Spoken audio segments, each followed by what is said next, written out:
Skolotājai Bernātei klasē bija gan savi favorīti, gan nemīlamie bērni. Man par tevi nekādu šaubu nav.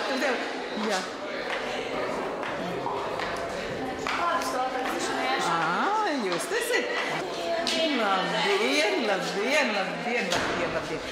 Kā te matemātikā ir? Deviņi. Tiešām deviņi. Cik tev bija?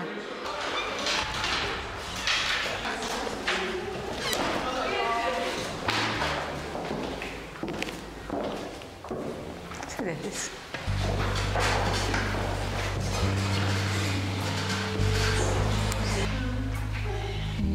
Bērziņa, lūdzu. Bērziņa. Bernātes skolēnu dalījums labajos un sliktajos nevienam nebija noslēpums. Labajiem pienācās teicamas atzīmes, vēlīga attieksme un citas privilēģijas. Sliktajiem lielākoties tikai kritika un apvainojumi. Meitene vārdā Agnese Bērziņa, kur audzinātāji īpaši neieredzēja, esot pat iepļaukāta.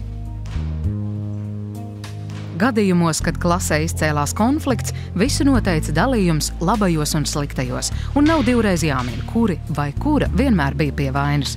Turklāt Bernātei patika, ja slikto pazemojums izvērtās publisks.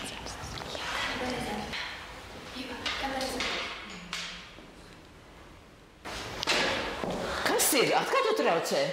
Bet skotē, viņa man traucē. Tu saproti, ko tas nozīmē klasē tagad?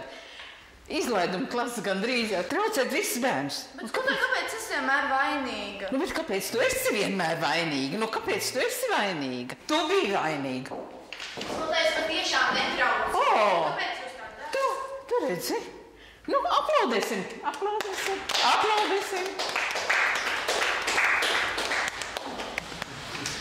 Nav bijusi vainīga. Ko jūs teiksiet?